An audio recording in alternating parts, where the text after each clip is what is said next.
let them tell them. Bees are working a season ahead of you.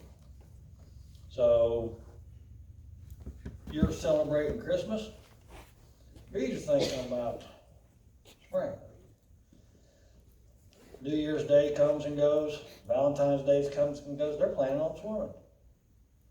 And chances are you haven't even checked on them yet. So always be ahead of your bees. Think 3 to 4 months ahead of time on what you're going to be doing with your bees. Make your plans and have everything ready for when that time comes. So you want to always be proactive, not reactive. If you react, it almost always doesn't work well for you or the bees. If you're proactive, they do a lot better and you'll be a lot happier. So basically the idea is, anytime you look in your hive and you're surprised by what you found in there, you need to be paying a little bit more attention, because really not much happens in there that they didn't telegraph to you months ago. So bees die, this is a hard one. Bees die, get used to it. They just do. We all lose bees. I've been doing this almost 30 years. Birch and Kenny been doing it longer than that. And they lose bees. Don't you? Okay. So that's a hard one. So don't freak out when it happens. That's why we recommend you start with at least 2. Because if you only have 1 hive, you can't lose 10% of your hives. You can only lose 100%. So at least with 2 hives, you can cut your losses to maybe 50%. So you see queen cells in your hive. What do you do now? Well, first thing you have to ask yourself is, what kind of queen cells are these? New people, question. Does anybody know the 3 different types of queen cells? Boy, did I fail. Anybody? Okay. Anybody at all? I know Shelley knows. Oh, that's Malcolm. Go for it. Supersedure, emergency, and swarm. There you go. Supersedure, emergency, and swarm. And you know what? With a little bit of experience and a little bit of guidance, it's pretty easy to tell the difference between them. And so that's another skill right there with finding the eggs. Learn how to tell the different queen cells apart. So we need to know what kind of queen cells they are. Is it an emergency cell? Is it a supersedure cell? If it is, we don't want to mess with it. We don't want to do anything. I used to get a lot of phone calls from new beekeepers who opened up their hive and found queen cells. And so they immediately, because that's what a lot of the book says, cut them all out. And I said, well, fortunately, you didn't get them all. You almost never get them all. Those son of a guns can hide those things in the weirdest places. But if you do get them all, chances are you killed your hive, because they no longer have the resources to make a queen. So supersedure and emergency, we leave them alone. So for our purposes, we're just going to focus on swarm cells from here on out. But do pay very close attention to the different types. And chances are, with a brand new hive, you could very well see supersedure cells your first year. It happens a lot. So that'll be a neat experience for you. So you find the queen cells. We're assuming for our purposes they're swarm cells. Here's your options. Do nothing. And there's no wrong answer on it, no wrong option here. It's whatever suits you and the bees the best. And I'll try to give you a little bit of information about each way. But do nothing is definitely an option. Try to disrupt the swarming instinct. That's an option. It's difficult. That's best practiced proactively in advance before you find the cells. False swarm. That's basically just trying to fool the bees into thinking that they've already swarmed. This is a demonstration of the principle of create a situation in which the bees do what you want them to do, not make them don't try to make them not swarm. You just create a situation where they don't want to swarm anymore. False swarm. Let's see, full split, and that's This is also a proactive, but it can also be used when you find the queen cells. Full split, that's usually what I do. But like I say, there's no wrong choice on any of this. So, on the do nothing, downside is your hive's gonna swarm, most likely. So, the thing you need to keep in mind is the remaining bees have about a 50% chance of survival. And when I say survival, that doesn't mean right off the bat. When a hive survives, a brand new established hive, when I say it survived, I usually make that determination about July or August. If it's still there and it's still good and healthy, then that hive survived. A lot of hives, especially with they're raising a brand new queen themselves after a swarm, a lot of times they'll start out really good, and then for whatever reason the bees don't like the queen and they'll supersede her. That happens quite a bit. She may just turn up and fail. She may not have been mated properly. All sorts of things happen. I did an experiment one year, and I think we made close to 70 or 80 queenless splits.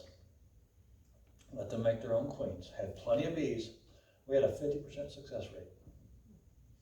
I've talked to other beekeepers that have done the same thing.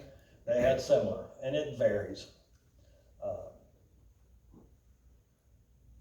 And the only way you get a real good sense of the percentage is by having large numbers.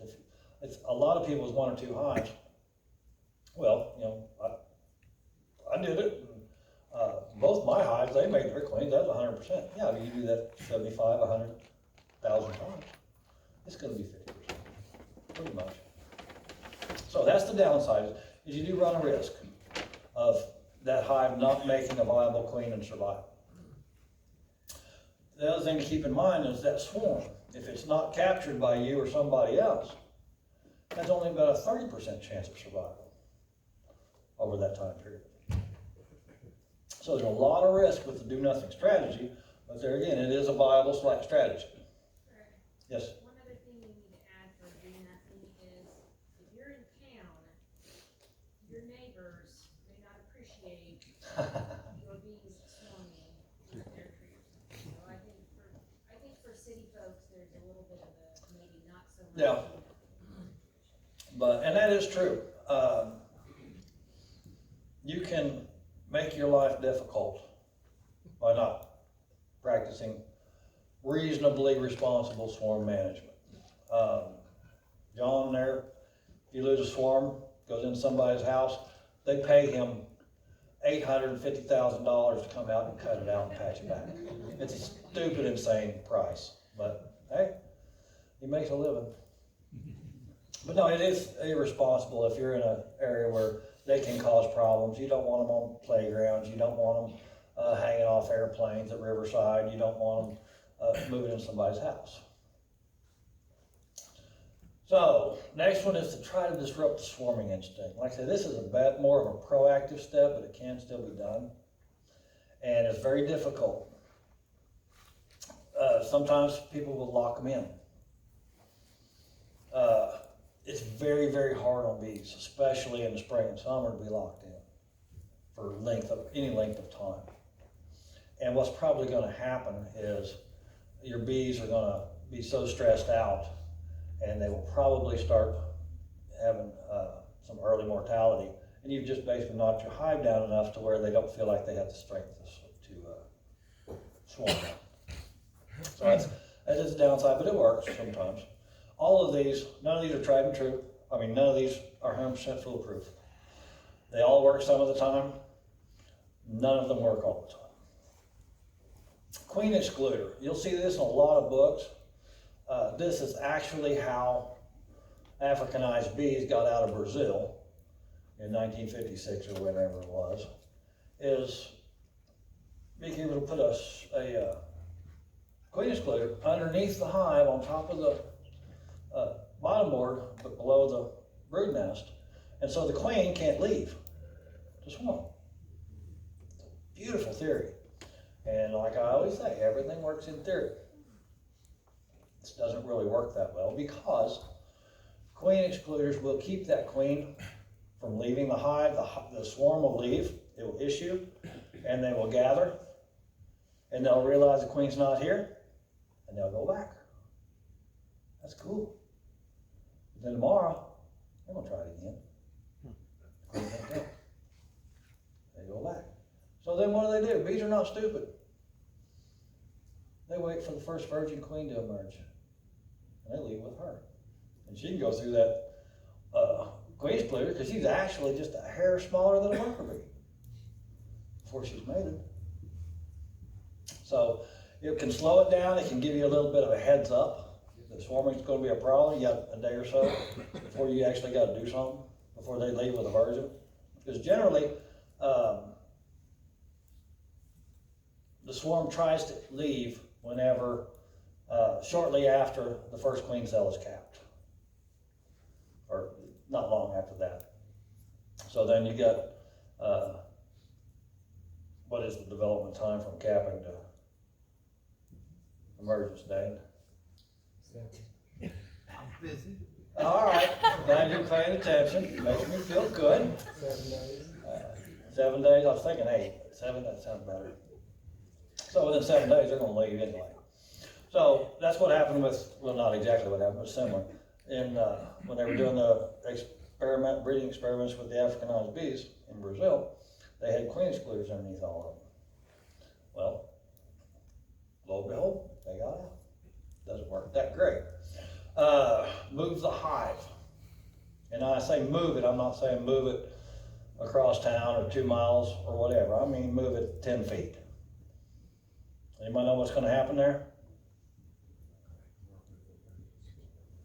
Well, you do need to put another hive in the old spot. This is a really good way to boost up a colony that needs more foragers. You take your weak colony, put it where that one is, because a swarming hive, by definition, it's strong. It's strong and healthy. And so they got a lot of bees. You put your weak hive in that spot, move this other one, the swarming hive, over to where the new, or the weak hive was. The next couple of hours, all those foragers, they're gonna go out, they're gonna forage, they'll come back to that weak hive.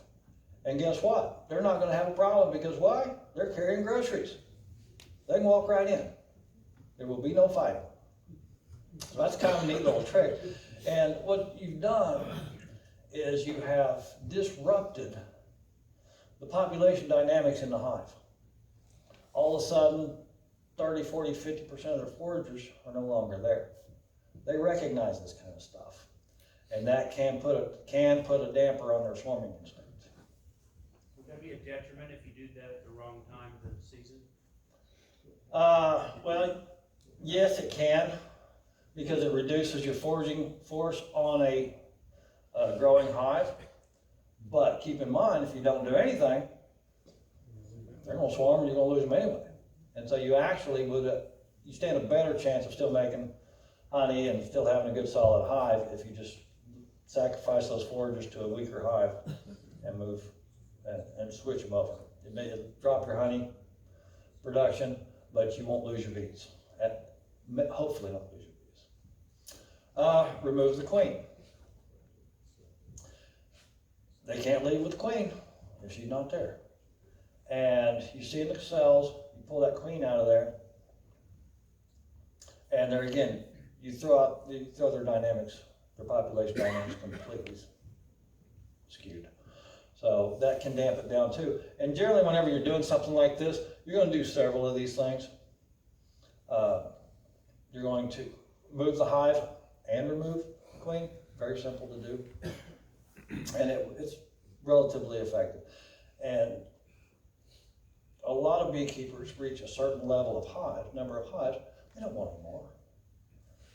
Then it starts turning into work. And so they don't want to do a split, or they don't want to do this or do that. They just want that hive to stay. And so this can help with that a little bit. All right, false swarm.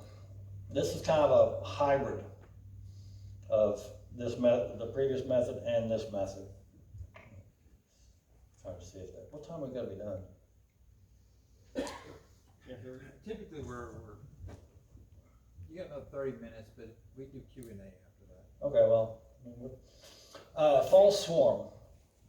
That's where you move the hive and remove the queen and remove some of that brood.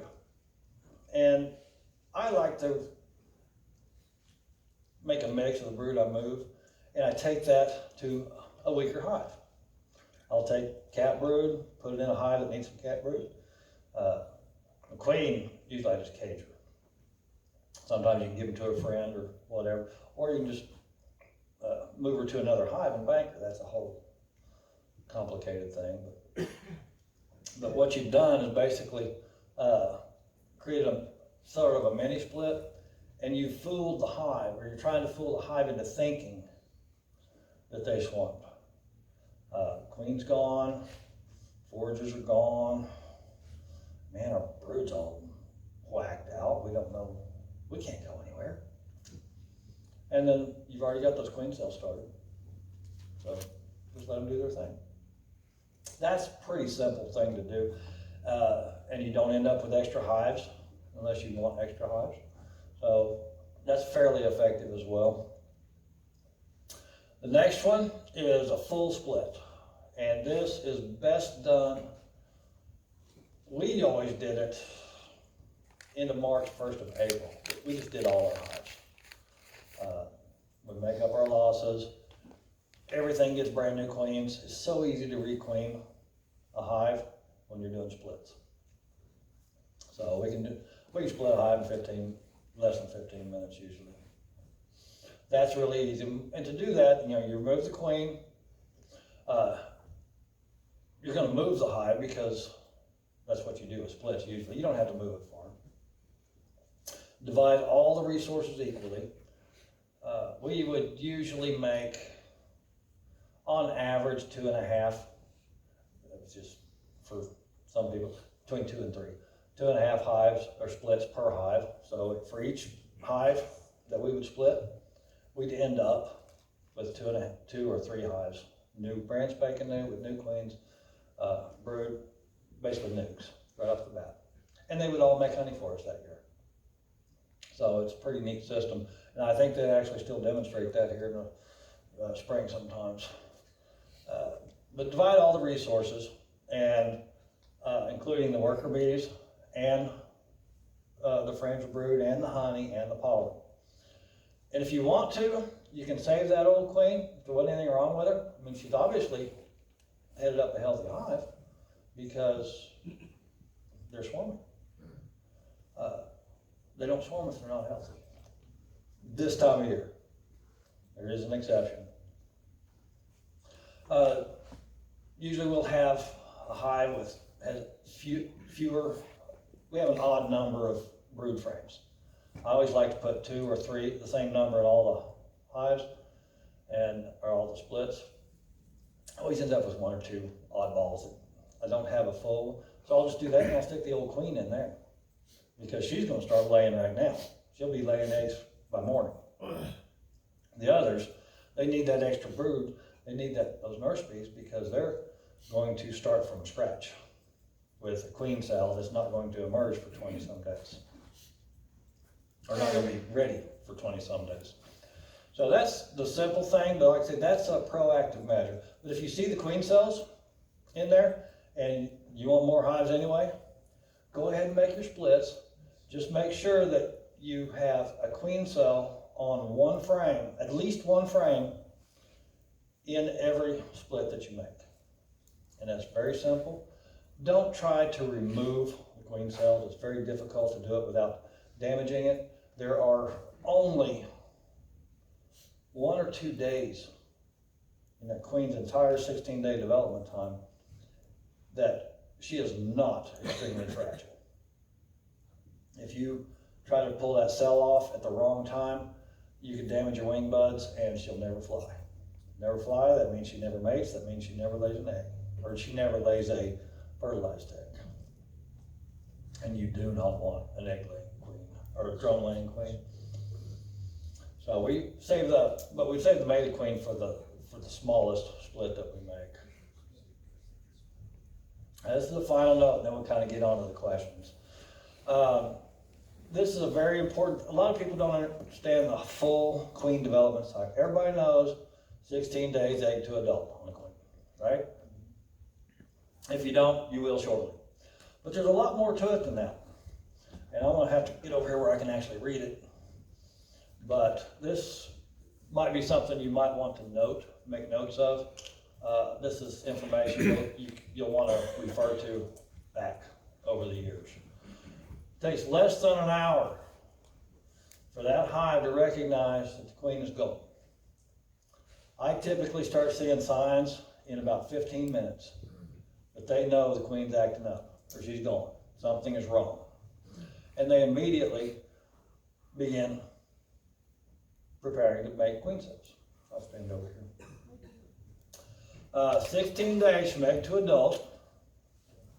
Pretty cut and dried, we all know that. Now comes the tricky part, and this is where it gets complicated. And this is what a lot of people don't realize right off the bat.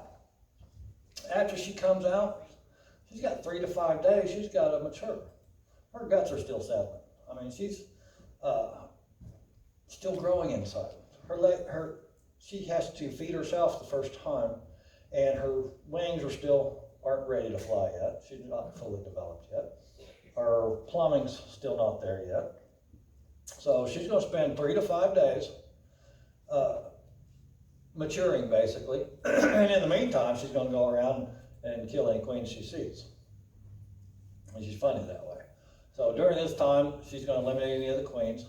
And then you got 3 to 5 days, typically for mating flights. It can go on. She has a finite window of when she can mate, and if she does not mate in this window of time, she will never make it, ever. And that's really about 2 weeks at the max. I tend to think it's a little bit less, but all the books say 2 weeks, so they probably know more than I do. So for 3 to 5 days, she's going to be going in and out mating. Mating with not 1 drone, not 2 drones, not 3 drones. 13 to 17 is typical. That's a lot of baby daddies. So that's a very important aspect of their disease control more than anything. It puts a lot of genetic variation into a hive, and some of these worker bees are going to be much better at some things than others. And so it works out well for them. So that's why there's so many. But it takes a few days to do that, and it's very weather dependent. If it's too windy, she may not make it back. If it's raining or too cold, she may not go. She'll wait until it's better weather. And then when she goes, if it's windy, she may not make it back. Birds may get her on the way back. Any number of things can happen. It's a dangerous world out there for queens. So you get 3 to 5 days from mating flights. 3 to 5 days after she's mated for semen dispersal. Whenever the drones mate with her, they deposit the semen, and that's just basically, they just put it in there and she carries it back. It takes 3 to 5 days for that semen to migrate up into her spermatheca, and to where she actually homogenizes it and mixes it up real good and ejects any leftover extra, and so that takes 3 to 5 days too. So now we are at 21 to 41 days from egg laying to a laying queen. About 28 days is the average. For us, we almost always saw the queens on we'd start seeing them on day 21, but they'd really start seeing them a lot on the 28th day. That's a month. So you think you get a new queen in 16 days, you don't. You get a queen in a month. You need to keep that in mind when you're doing your planning, because a queenless hive, or a hive that's queenless too long, that's where you get hive beetles that go nuts. That's where you get all sorts of bad things happen. That's where you end up getting drone laying workers, which that's a mess. So you need to kind of keep idea on timeline. Another thing is if you're not aware of that timeline and you know you're using cells or you have cells that you're trying to make a hive from, or you're doing a walk-away split, you have to know what to expect, when to expect eggs. You know, if you go 16 days and then, oh, on the 20th day, let's go see if there's eggs. There's no eggs. Oh, I don't have a queen. Well, it's just not time yet. That freaks a lot of people out. Doesn't hurt to wait another week, and then you'll usually see. So, 3 additional weeks. This is after she starts laying. And after 28 days, you got 3 more weeks before you have any more bees, because that's the development time. For worker bees, it's 21 days. So 21 days go by, you've got new bees coming out. You don't have any foragers yet. You gotta wait 3 more weeks for foragers. So now we're up to roughly 70 days from the time the queen was gone till you actually have a fully functioning hive. That's 2.5 months. So that's the kind of timeline you need to keep in mind whenever you're doing all your bee work. It's not just one thing, it's always anything having to do with beekeeping. It's not just one thing, there's a lot of things going on. You know, this is going on, this is going on, this is going on, this is going on. The bees are aware of that, of everything that's going on, and they're reacting to it accordingly. For you to be a good bee manager and a bee steward, you have to be aware of as much of that as possible as well. So that's my presentation on this. I know I left a lot of openings for questions, and we've got time to do them, so knock yourself out. Oh, that's me. It's my phone number if you need anything. Just I'm gonna be first. All right, so you just said at 20 days, you went and looked and there was no eggs. I said if you waited 20, yeah. If you waited 20 days, or so let's assume we're in that situation where it's about 20 days. Is there anything you can do looking at the hive that would let you know if the bees believe they have a queen or not? Yes, that is one of those little bitty biology things. Let's say you have made a split on a hive that was going to swarm, and you put a frame in there, and it had 2 beautiful queen cells on it. You gave them each frame of brood, yada, yada, yada.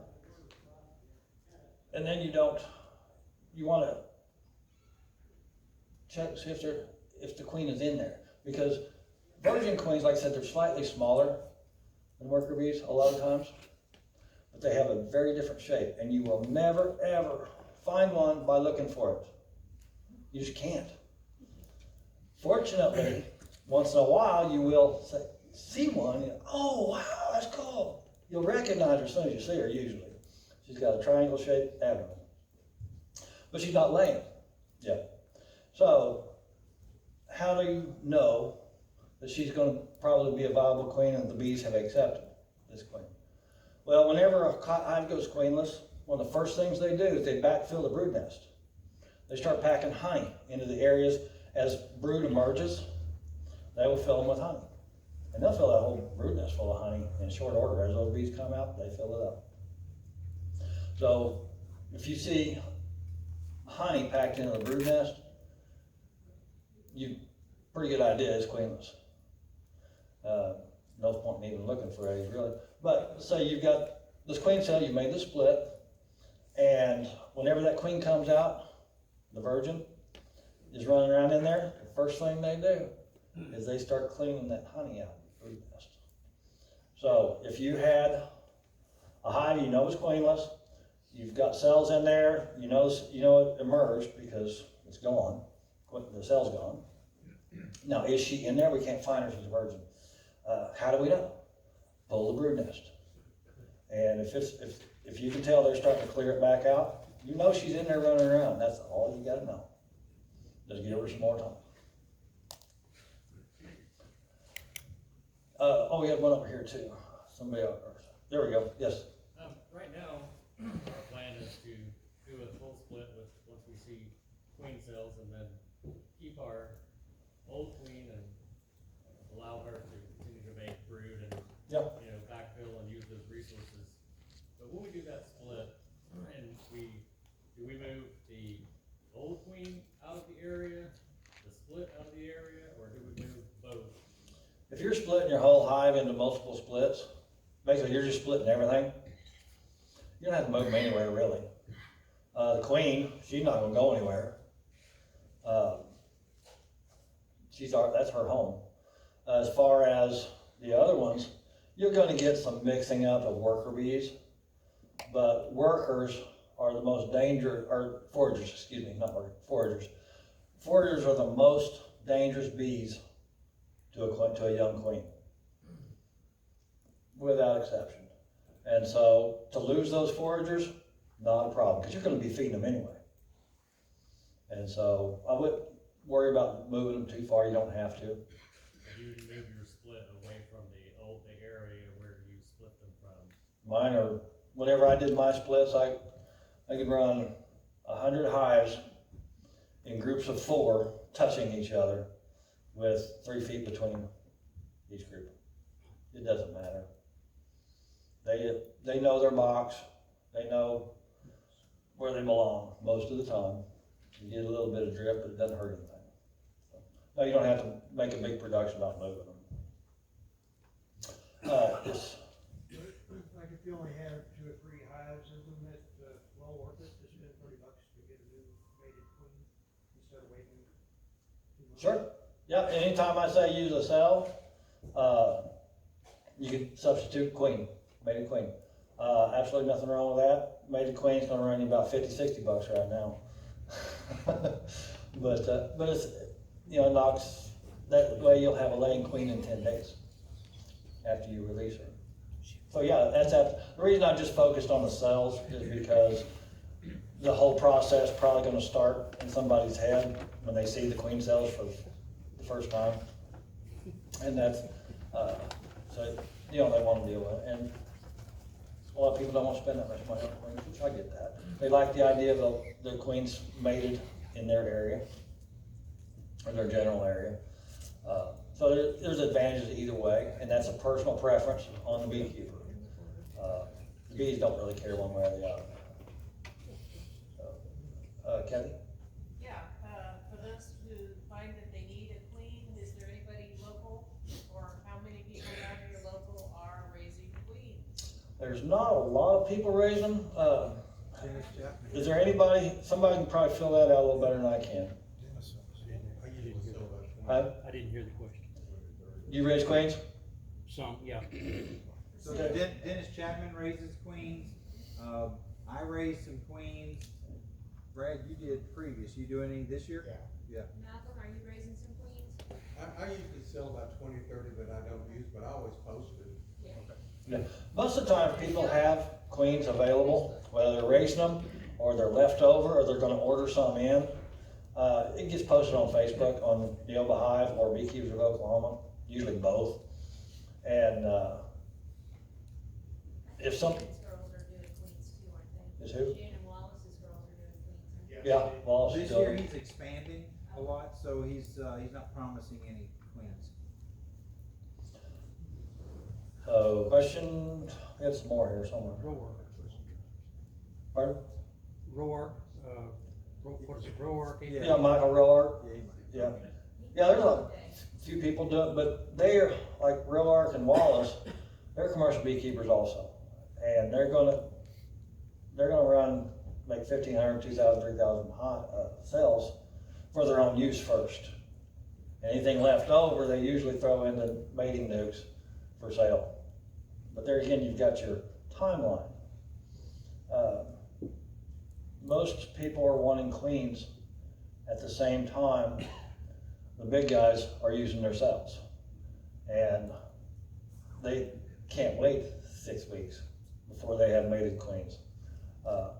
The commercial guys usually have a better supply in the early summer, not necessarily, or late spring, early summer, as opposed to early spring like most people want them. But the best way, I mean, if you need one, or you have some, just look at Facebook, these 2 local pages. Good, something over here. Yes, So we talked about wanting to be proactive, and we also talked about it's about time for swarms. So I'm assuming we've all got hives that might be thinking about that, but it's still cold.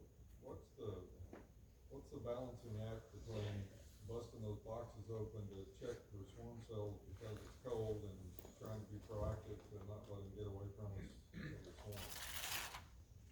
well, I got a lot of questions in there, so I'll probably have to come back and ask you to help me catch them all. Let's start with,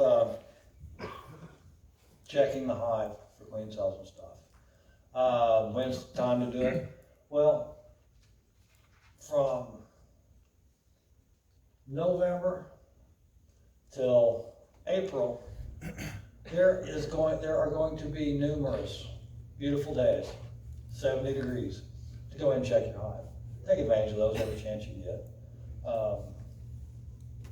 December, January, you really don't need to do too much. But, for definitely in February, you get a nice day in February, go ahead and check that stuff out. You'll probably start seeing them, people will start seeing them usually first week of March nowadays. Sometime, first, second week of March. We actually do occasionally get some hives that swarm first week of March, but that's pretty rare stuff. What was the rest of the question? Well, that was kinda it. I'm Okay. assuming it's time for them to start thinking about swarming. Oh, yeah. So, Yeah, I'm surprised we haven't seen any yet, have you? Normally, As far as I know, there's only been one swarm call. Yeah. As far as I know, there's only been one swarm call. Okay, well, so there's a swarm. So, yeah, and that, I call them precocious swarms because you'll see a couple of swarm calls come through a week or so before they really get going. And so you might get a couple swarm calls and then nothing for a week. Yes, Swarm traps.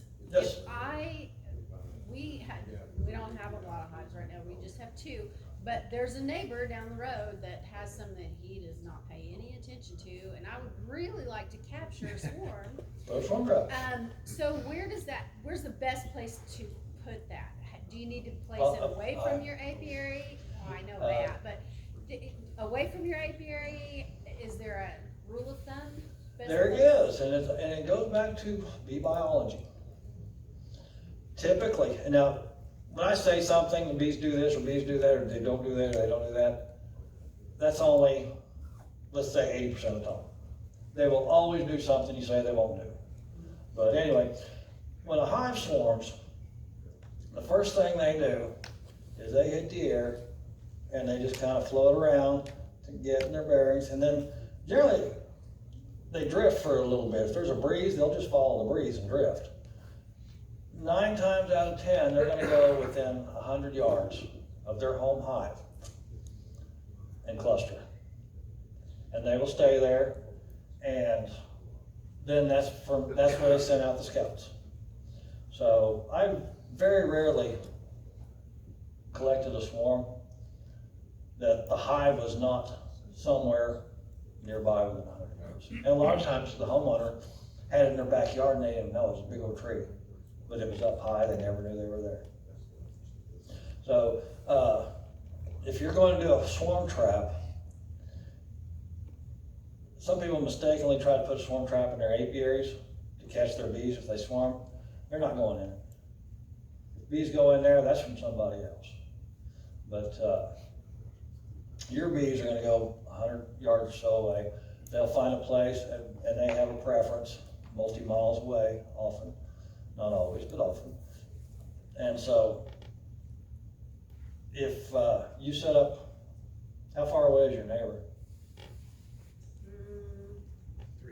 Unless you have about 300 yards. That'd probably be all right. Yeah, you put a swarm trap in yours, you're outside that 100-yard range. Scouts, chances are they'll catch it, they'll find it. Yep, you can actually do that.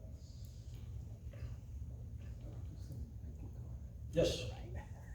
On swarm traps, I'm new on this, if you put them up, how often should you check them? Well, that's something that is, I'm not a swarm trap guy at all.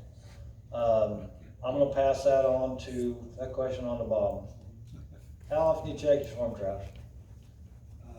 Doesn't hurt if you can pass by it every day and see, but if you let it stay there for a week and they moved in the second day, they're gonna be building a large home that you won't like. Yeah. And Can you hear him? Yes. Okay. I think that, you know, I've let them stay 2 weeks, 3 weeks, 4 weeks, and been very sorry. So, like once a week, would that be a reasonable compromise? Yeah, at least, I'd say, Okay. at least once a week, you Yeah, want to check. know, are they in there? All right, yeah, at least once a week then. Yes, Malcolm? Greg, because you brought it up barely, when you bake your queens, I have a question, you can make it simple like yes or no, or tell me which one you prefer, you know. Do you take a queenless hive, or do you, or if not, do you take a hive with a queen and use just a queen excluder, or do you put a box in between and then a queen excluder to bake the queen? I usually use a queenless hive, or I mean, a queen right hive, because I have more of those. Right. And I want a lot of nurse bees, so I want a strong, healthy hive. As far as queen excluders and stuff, I don't care because they're caged. And I would just take a whole bar with 20 or 30 queens on it and put it in a empty box, empty hive body on top of the hive with a frame of open brood on either side. And the theory behind that is, A, I got all the nurse bees that I need. The open brood will draw those nurse bees all around on either side of the queen. And so I don't have to worry about them taking care of her. They'll keep her warm when they keep the brood warm. They will keep her fed when they're feeding the other brood. That's what I do. So you're putting a third box on top of the double D? Yeah, it's And just you gonna, don't use a queen excluder? no, I don't need to. You can, there's no reason you can't. But, because like I say, she's protected Oh, yeah. inside that. Well, I don't know, some of these JVCs over there are pretty, yeah, they're pretty open. Yeah, but the other thing is, you know, the queen might go up there and look in those, Battery boxes. well, no, in the combs on either side, because that's what she does. And she's gonna find them occupied, and she won't really try to mess with those queens. Okay. I mean, there's a chance she could get to them, but I've never had it happen. Like I said, there's no absolutes. I appreciate that, thank you. Yes, Yeah, on the swarm trap, and Thomas Sealing has a pretty good little pamphlet, called Eight Hives for Honeybees. yeah, You can find that on the internet pretty easy, it's through Cornell University. yeah. Did you hear that? Dr. Tom Seeley has probably the largest body of research on swarms and feral colonies of any researcher in America, probably in the world. And he's got some fabulous stuff. He was saying, Seeley through Cornell has a pamphlet available. It's on their bee website probably. It's That really is- short if you don't want to read his whole book. Yeah. You should read his whole book. You need to read the whole book. It's a good book. 2 things. Yes, I recently posted that pamphlet on Neola Hive, yeah. the Tom Seeley pamphlet from Cornell. But we have Honeybee Democracy over here, I don't know if it's checked out right now or not. Honeybee Democracy is Seeley's signature book. And he was saying, the library has one copy of it, he doesn't know if it's in right now. But it's a fabulous book for swarm biology and even colony biology. You'll learn a lot from it. I recommend that if you ever see it in there, borrow it and read it. I think we're probably getting a little longer time here. Could you just, say a few words about something that threw me off when I first started, which was entrance reducers and the need thereof? Entrance reducers, well, okay. There's actually 2 issues with entrance reducers. Whenever you're starting a brand new colony, either with a package or nukes, put your entrance reducer on there, or an entrance reducer. It doesn't have to be the smallest one. The bigger one's about yay long, and it keeps good control, and you shouldn't have any problems with that, but definitely put it on there for at least till you have, I would say, 2 weeks after your first brood emerges. That gives you a big enough population of old enough bees to protect the entrance. Now I always left mine in there.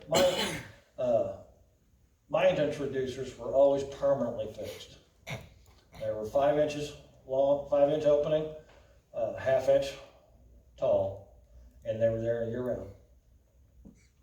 Never had a need to take them out.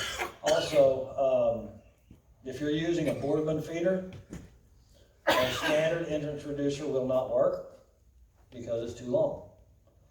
So you'll have to cut a shorter block. The opening on the entrance reducer, if you have a Boardman feeder, so if, let's say your Boardman feeder's on this side of the hive, your entrance reducer should be here and an opening on the opposite side of the entrance. You don't want your main entrance to the hive to be next to that available food, because if your hive, by definition, generally it's weak, and they could easily be robbed out and overwhelmed. So we always keep the opening on that, if you're using a Boardman external feeder, off away from it as far as you can. And I'm a fan of entrance reducers. I think they're great. They keep the mice out in the wintertime to a degree.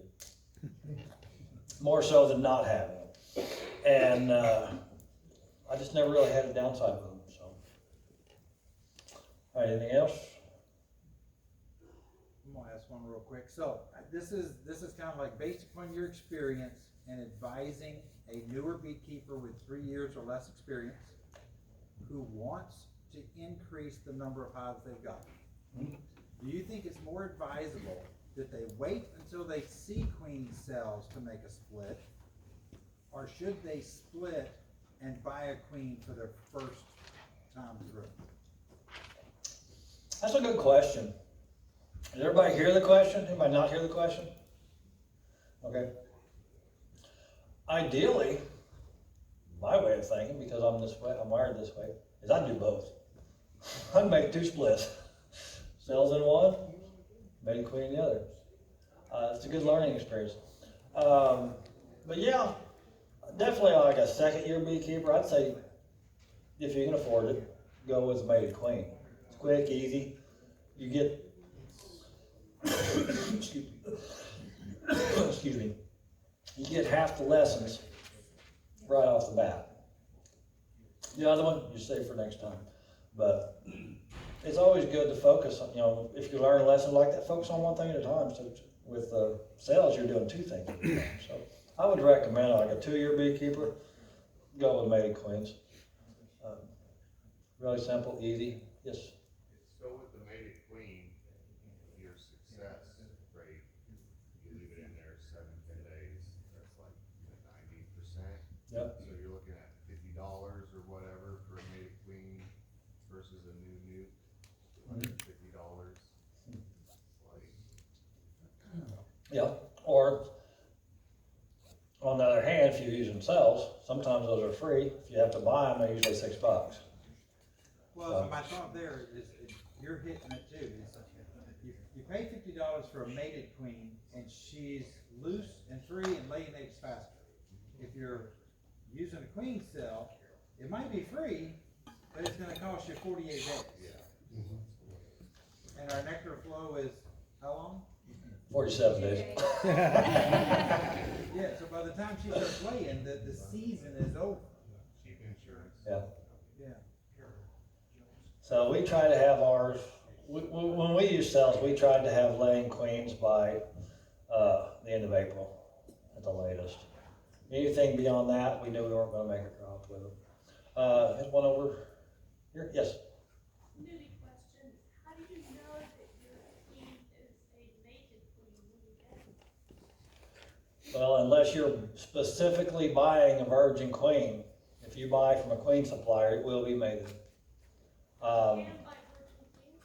Yes, you can. Usually it's local people selling them locally.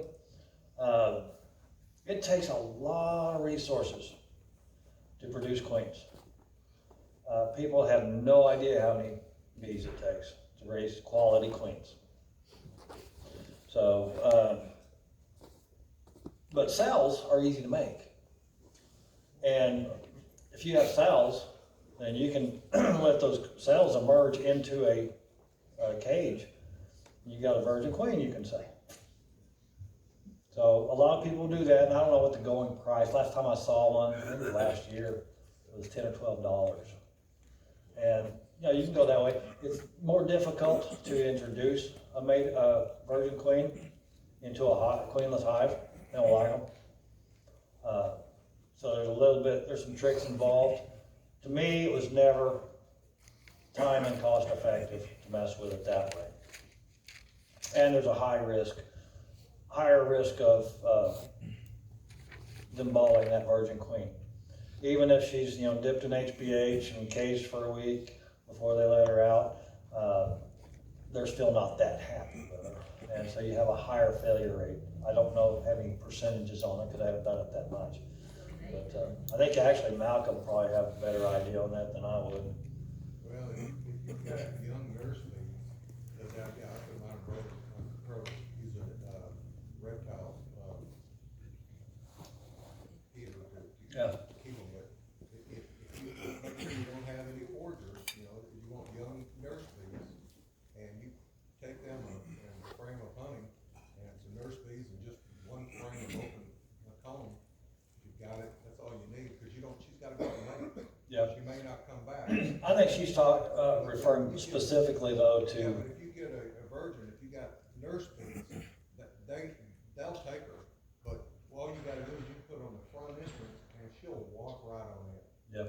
And they'll usually accept them. If you got older bees, sometimes they won't take them, you know, and even if you put them in there for 2 or 3 days, you know, like Corey Stevenson sells a lot of, he's a treatment-free guy, he sells a lot of, that's all he sells, as a matter of fact, he doesn't want to take the time to go out and get them bred. And cause even when you buy a mated queen, you don't know how well she got mated. It's like, I've got some queens coming, and I'm gonna tell you something, I'm gonna tell you 30% of them, they'll lay eggs for about a week, and then they're gonna supersede them. You know, because early queens, most of them aren't that well mated. A lot of that also is genetically related too. Yeah. A lot of hives, especially the more aggressive hives, not the testier hives tend to be very antagonistic to non-genetically related queens. That's why it's so hard, almost impossible to requeen an Africanized hive. They recognize the genetics and they don't want it. They want somebody just as mean and nasty as they are. Yes? Question then, what you're saying then, if you get your news, and you got your queen, and then all of a sudden, maybe 3 or 4 weeks into this, you notice a supersede cell, are you pretty well assuming that the queen you got is cukey and just go ahead and let that? No, I could have cranky bees. I could have cranky bees, any number of things. I don't necessarily assume that it's automatically. And in the meantime, what you'll see with supersedure situation is the old queen, she's in there laying away. She's doing her job. And they're just making a replacement for her, which is perfectly, you know, it's okay. Nothing wrong with that. You don't have to do anything. You're still making baby bees. New queen's coming along, and that queen is going to go out and mate and go through the whole timeline. And she'll come back when she's done and she starts laying, they'll lay together for a few days. And then the bees will drive the old one out. And then usually what happens is she walks underneath, and especially a screen bottom board that's real common, she'll go underneath because she smells the hive, want to get back in. And then foragers and random bees, they start collecting and you get this ball of bees underneath. And then everybody freaks out and tries to put her back in when the bees keep pooping her back out. You know, virgins are problematic for new beekeepers. But there's nothing wrong when you save a little bit of money. And I guess that's all I have on that topic. Great, thank you very much. I could sit here and just keep doing this all night. So, what some key points real quick, right? So he talked about preventing, which you can't really prevent 100%, right? You can delay the colony by changing the environment. so you can delay that swarming instinct, right? And then it gets to a point where the bees say, yeah, it's too late, we're not gonna swarm. So that is what many people call prevention, but it's actually delay. So I thought that was a really good point to make. And then being opportunistic. Once you have queen cells, congratulate yourself, you've got a healthy colony, right? Congratulations, Dad, you have a new baby girl, right? Okay. So that's the way that works. Hey, take care of yourself, be safe. Check on your family, check on your friends. We're glad you came tonight. We'll see you next month. See you in a week and a half. See you at the Bee Buzz. See you at the Bee Buzz. That's it. Thank you. Dane, how do I check a book out? Yes, I'll see you there. Okay, all right. Okay.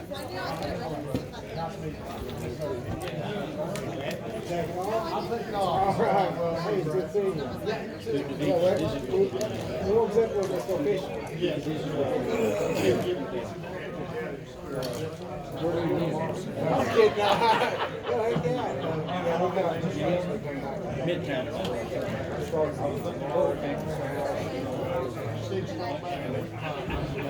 I prefer the other way, because I got to take out right now. I'm not sure you do. I appreciate it.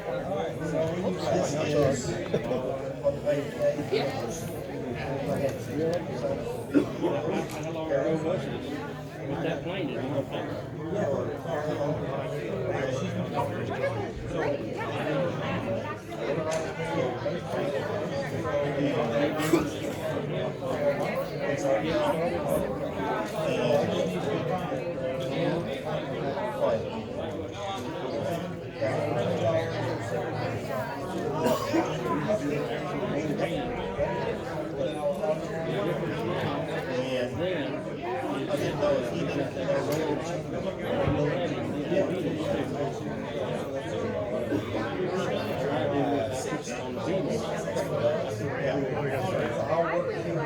No, I use a little beetle trap.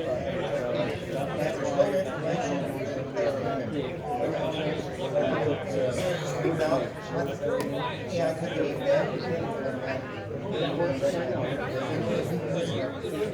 Yeah, okay. And at least they sign up here, then you don't have to go back to the. So you like card questions? I'm trying to get out there.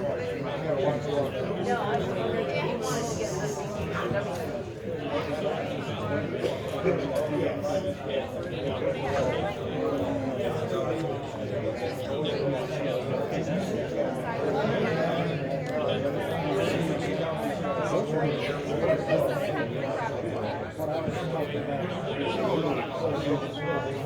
Between two frames. Let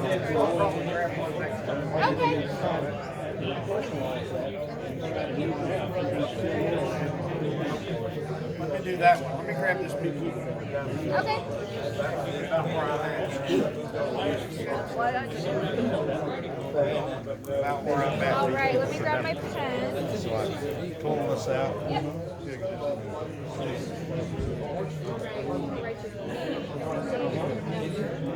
I got my number off my.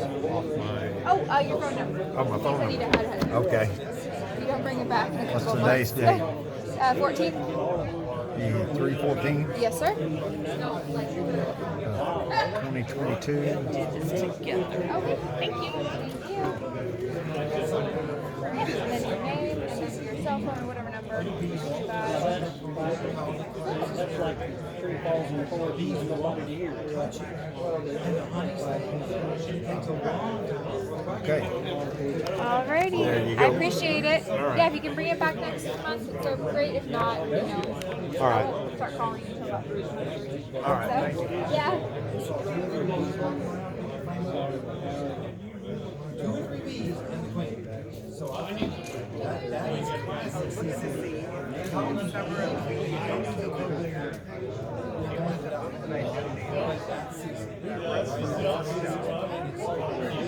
Have my daughter in it. And we signed in for it years ago. Last time I went to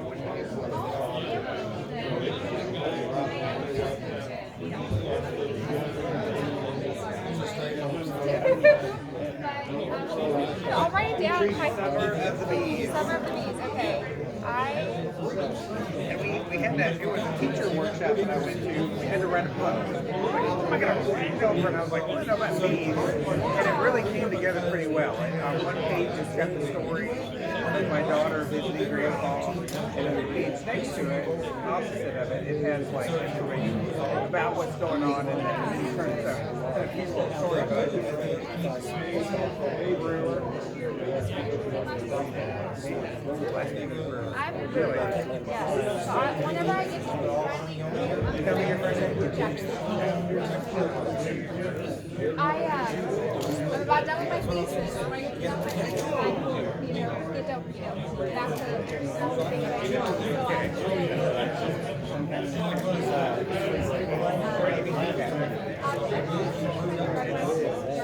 Yes, I remember. I think I have.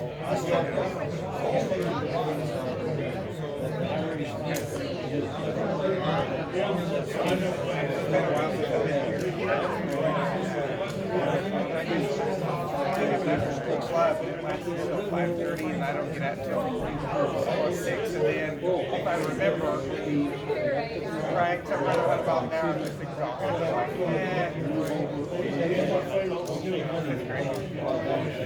Don't tell somebody we have done a big group from Colita and Broken Arrow come and do We Talk probably in 2001, and they did the We Talk for a couple of years.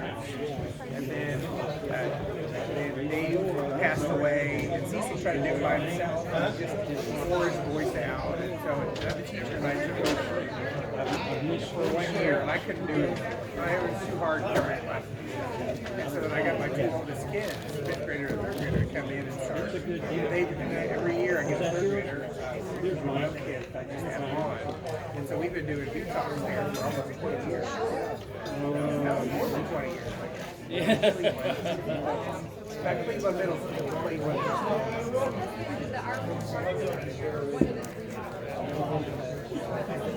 Yes. Yes, that's right. And what did he do there? He does landscape. Okay. Hey, boys in my class. He's the better one. See you there. You guys see what kept coming in? You made it.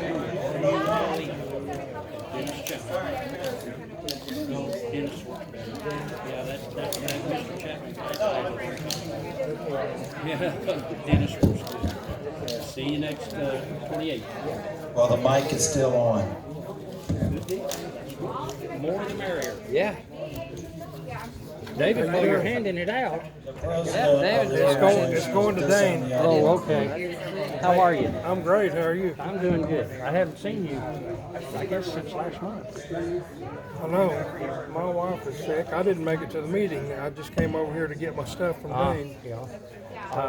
I hope she's not sick. I don't know. She went to the urgent care and they said they didn't know. Had to do blood work and test and come to the hospital tomorrow. So I'll put. I think she's okay. I'll still put you in my prayer. Thank you, sir. You Stomach and her. virus or something bad. Yeah. Like that. We had a friend. She's on a walker, and she went to church with us. We pick her up and take her to church, and she got sick during the service. Just a 1 hour deal, but she got sick, and we just did get her home in time for her to make it to the bathroom and vomit. She's sick.